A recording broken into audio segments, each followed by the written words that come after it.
तो मैं सबसे पहले टेंस से क्लास शुरू कर रहा हूँ। बात यहीं पर आ जाती है कि टेंस है क्या। टेंस को लोग काल बोलते हैं। काल का मतलब क्या होता है? समय। और समय इंग्लिश में 3 तरह से बताया जाता है।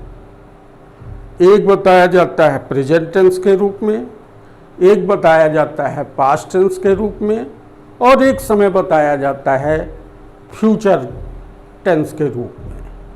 अब आपको ये ख्याल रखना है कि प्रेजेंट टेंस को कहते हैं वर्तमान काल, पास्ट टेंस भूतकाल, और फ्यूचर टेंस भविष्य काल। अर्थात प्रेजेंट टेंस वर्तमान का समय, पास्ट टेंस बीता हुआ समय, फ्यूचर टेंस आने वाला समय। अब हम पहले चलते हैं प्रेजेंट टेंस पर। प्रेजेंट टेंस को भी 4 भागों में बांटा गया है। पास्ट टेंस को भी 4 भागों में बांटा गया है, और फ्यूचर टेंस को भी 4 भागों में बांटा गया है। सबसे पहले अगर हम प्रेजेंट टेंस में आ जाएं, तो प्रेजेंट टेंस में एक होता है आपका प्रेजेंट इंडेफिनिट, दूसरा होता है आपका प्रेजेंट कंटीन्यूअस, तीसरा आप लोगों का होता है प्रेजेंट परफेक्ट, और चौथा आप लोगों का होता है प्रेजेंट परफेक्ट कंटीन्यूअस। ठीक इसी तरह से पास्ट इंडेफिनिट पास्ट टेंस में, फ्यूचर पास्ट इंडेफिनिट, इसके बाद पास्ट कंटीन्यूअस, इसके बाद पास्ट परफेक्ट, और इसके बाद पास्ट परफेक्ट कंटीन्यूअस। अब हम फ्यूचर टेंस में आ जाएं, तो future indefinite, future continuous, future perfect और फ्यूचर परफेक्ट कंटीन्यूअस। इस तरह से 4 अगर तीनों के आप जोड़ दें तो 12 टेंस हो गए। तो सबसे पहले आपको 12 टेंस कंप्लीट करना है। इनको आप लोग सुव्यवस्थित सुंदर राइटिंग से लिखते चलिए, ताकि आप लोगों को पढ़ने में आसानी हो। तो पहला आता है नंबर प्रेजेंट इंडेफिनिट टेंस का।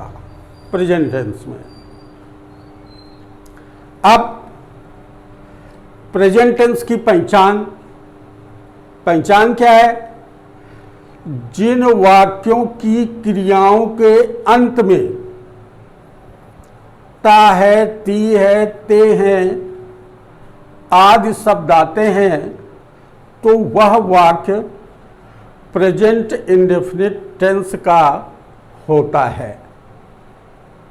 बहुत सारे बच्चे बताते क्या हैं कि जिन वाक्यों के अंत में ता है, ती है, ते हैं आदि शब्द आ जाएं, तो ये परिभाषा गलत हो जाती है। परिभाषा कौन सी सही होगी? जिन वाक्यों की क्रियाओं के अंत में ता है, ती है आए, तभी प्रेजेंट इंडेफिनिट होगा। और कह दो वाक्य के अंत में ता है, ती है, ते है आ जाए तो प्रेजेंट इंडेफिनिट हो जाएगा, तो ऐसा नहीं होगा। मेरे पास एक छाता है, तो वाक्य के अंत में ता है आ गया, तो क्या मैं इसको कह दूं कि ये प्रेजेंट इंडेफिनिट टेंस हो गया? बिल्कुल नहीं, क्योंकि छाता क्रिया नहीं है।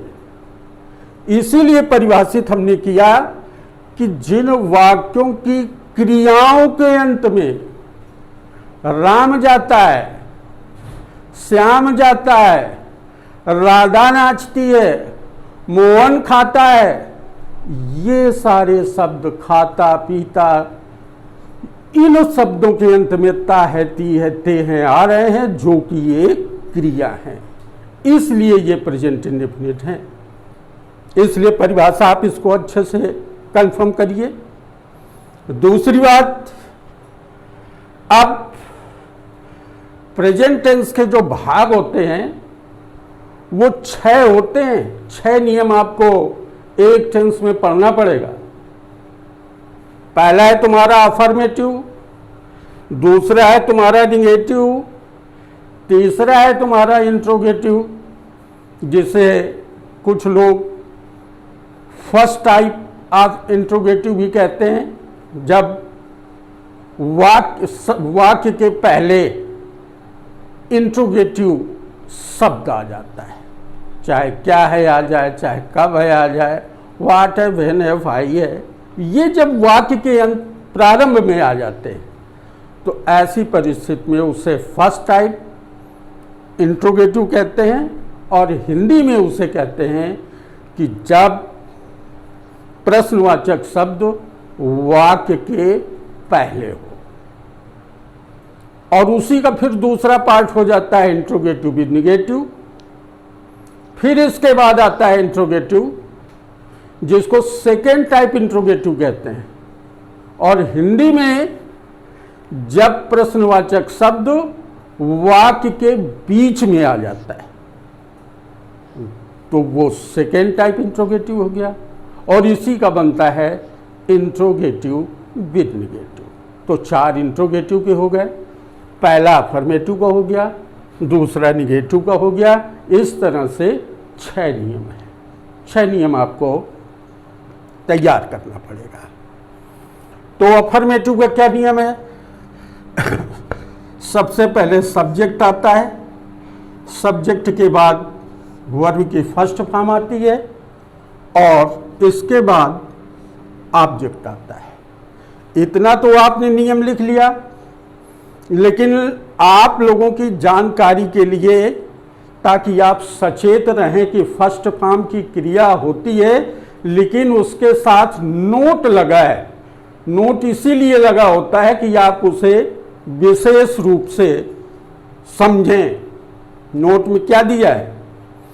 अगर हमारा सब्जेक्ट आई हो, वी हो, यू हो, दे हो, बॉयज हो, गर्ल्स हो, या एनीवन बहुवचन में कोई भी नाउन हो, ऐसी परिस्थिति अगर है तब तो हम वर्ब की फर्स्ट फॉर्म में यस या ईएस का प्रयोग नहीं करेंगे। ये आपको ध्यान रखना है। I, we, you, they, boys, girls के साथ और बहुवचन के नाउन के साथ हम वर्ब की फर्स्ट फॉर्म में यस या ईएस का प्रयोग नहीं करेंगे। लेकिन यदि ही आ जाए, शी आ जाए, इट आ जाए, बॉय आ जाए, गर्ल आ जाए, या एक वचन का नाउन आ जाए, क्या क्या आ जाए? ही आ जाए, शी आ जाए, इट आ जाए, बॉय आ जाए, गर्ल आ जाए, एक वचन का नाउन आ जाए, तो फिर वर्ब में यस या ईएस का प्रयोग होता है। आप लोगों के सामने ये बात क्लियर हो गई कि यस या ईएस लगता है तो कहाँ लगता है, किन परिस्थितियों में लगता है, तो आपको समझना पड़ेगा। और नियम क्या समझना पड़ेगा कि अगर वर्ब की फर्स्ट फॉर्म में यस आ जाए, डबल यस आ जाए, यस एच आ जाए, सी एच आ जाए, एक्स आ जाए, ओ आ जाए, तो मान लीजिए आप कि अगर आपका सब्जेक्ट थर्ड पर्सन है, सिंगुलर नंबर है, और क्रियाओं के अंत में इन शब्दों में से कोई शब्द आ रहा है, तो मान लीजिए कि उसमें ईएस का प्रयोग होगा। अगर सब्जेक्ट आपका राम है, सीता है, और वर्ब आपकी गो है फर्स्ट फॉर्म में, तो गो में अंत में आया ओ, और यही तुमने लिखा है कि इन शब्दों में से कोई एक शब्द या अक्षर आना चाहिए। तो गो में ओ आ गया, इसका मतलब ये हुआ कि हमें वर्ब में ईएस का प्रयोग करना पड़ेगा। अगर नहीं है, थर्ड पर्सन, फर्स्ट पर्सन है और प्लूरल नंबर है, आई हो गया, चाहे वी हो गया, चाहे यू हो गया, चाहे दे हो गया, चाहे बॉयज हो गया, गर्ल्स हो गया, बहुवचन का कोई नाउन हो गया, तो फिर आप मानिए ये कि उसमें यस या ईएस का प्रयोग नहीं किया जाएगा। इतनी बात सबके समझ में आ गई होगी। अब दूसरे पार्ट में हम चलते हैं निगेटिव। निगेटिव में क्या होता है कि सबसे पहले सब्जेक्ट आता है, फिर डू या डज में से कोई एक आएगा, इसके बाद नॉट आएगा, वर्ब की फर्स्ट फॉर्म आएगी और ऑब्जेक्ट आएगा। तो इसमें भी याद रखिए, नोट इसमें भी लगाए, I we you they boys girls बहुवचन नाउन के साथ डू नॉट आता है, और he she it boy girl के साथ सिंगुलर नंबर नाउन के साथ डज नॉट का प्रयोग होता है। इन बातों पर आप विशेष ख्याल रखिए। पहले ये आप लोग इतना लिख लीजिए, इसके बाद फिर मैं इंट्रोगेटिव के नियमों पर चलूंगा।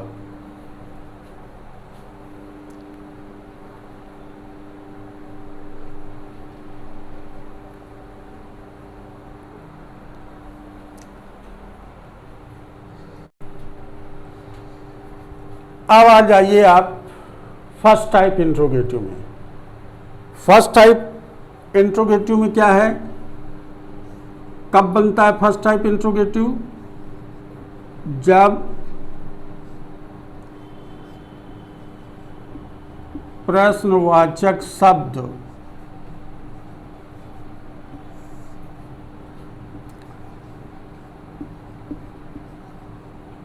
वाक्य के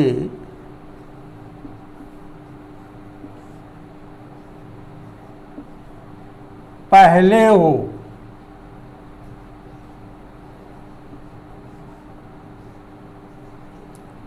इसी को फर्स्ट टाइप ऑफ इंट्रोगेटिव कहते हैं। इसका नियम क्या होता है?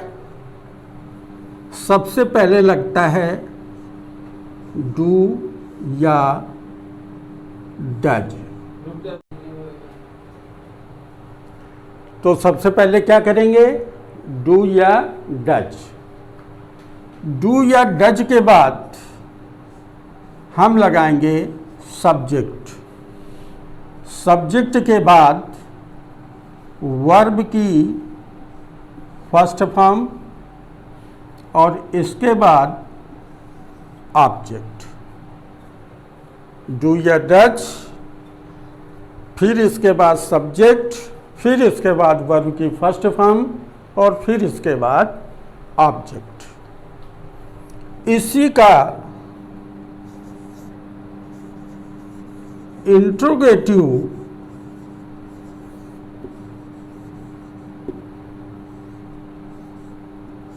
With negative.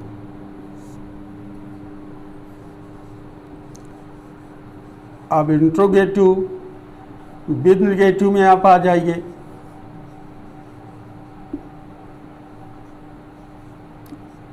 Interrogative with negative में क्या होगा कि आप सबसे पहले डू डज लगा दीजिए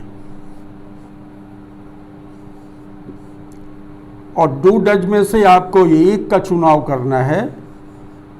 इसके बाद आप सब्जेक्ट लगा दीजिए, सब्जेक्ट के बाद नॉट लगा दीजिए, नॉट के बाद वर्ब की फर्स्ट फॉर्म और इसके बाद ऑब्जेक्ट लगा दीजिए। ये फर्स्ट टाइप ऑफ इंट्रोगेटिव हो गया। और वाक्य के अंत में क्वेश्चन मार्क, अफर्मेटिव और निगेटिव में फुल स्टॉप, और ये इंट्रोगेटिव है तो इनमें क्या लगेगा वाक्य के अंत में? Question mark. अब इसके बाद फिर से आप सेकेंड टाइप इंट्रोगेटिव में आ जाइए।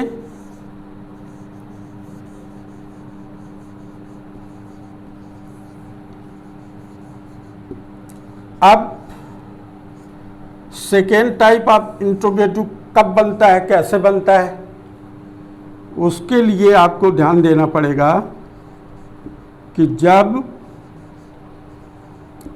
प्रश्नवाचक शब्द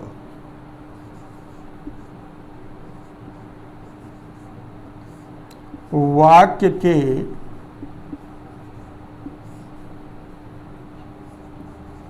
बीच में हो,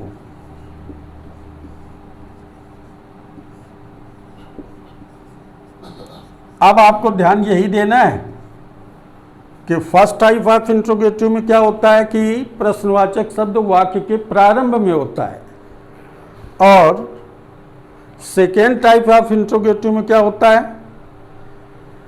प्रश्नवाचक शब्द वाक्य के बीच में आता है।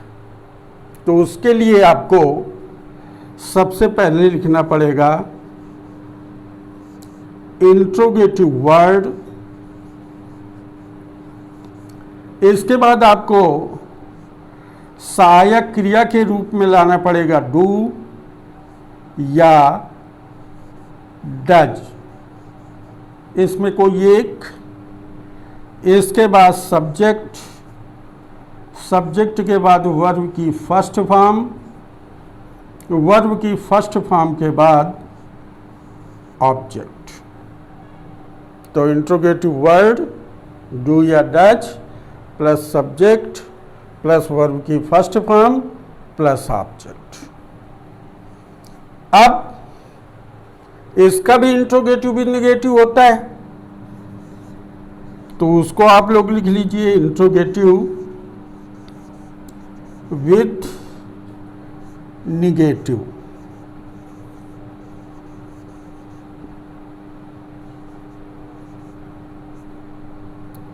अब इंट्रोगेटिव विद निगेटिव, तो इसमें क्या हो जाएगा? सबसे पहले आप इंट्रोगेटिव वर्ड लगा दीजिए,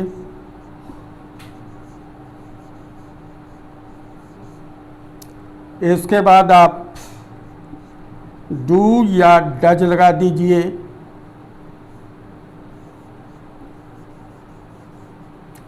इसके बाद आप सब्जेक्ट लगा दीजिए, सब्जेक्ट के बाद नॉट लगा दीजिए, नॉट के बाद वर्ब की फर्स्ट फॉर्म लगा दीजिए, और उसके बाद ऑब्जेक्ट लगा दीजिए, लास्ट में क्वेश्चन मार्क लगा दीजिए। अब 4 नियम ये आपके इंट्रोगेटिव के हो गए, और 2 नियम आपने पहले पढ़ लिया, एक अफर्मेटिव और निगेटिव। इस तरह से ये 6 नियम हुए। आपने देखा कि अफर्मेटिव में भी नोट आया था, निगेटिव में भी नोट आया था, अब आपको इंट्रोगेटिव में भी नोट आया, और नोट क्या है वो आप लोग लिखेंगे कि जब वाक्य प्रश्नवाचक होता है या निगेटिव होता है और इनमें सहायक क्रिया के रूप में डू या डज का प्रयोग हुआ है, तो किसी भी हालत में वर्ब की फर्स्ट फॉर्म में यस या ईएस का प्रयोग नहीं होगा, चाहे वो सब्जेक्ट सिंगुलर नंबर हो या प्लूरल नंबर हो। अगर सहायक क्रिया के रूप में डू या डज का प्रयोग हो गया है तो फिर वर्ब में यस या यस का प्रयोग नहीं होगा। तो आज के लिए पर्याप्त है, इसको आप लिख लीजिए। फिर जब कंप्लीट हो जाए तो फिर मैं आपको एक्सरसाइज दूंगा।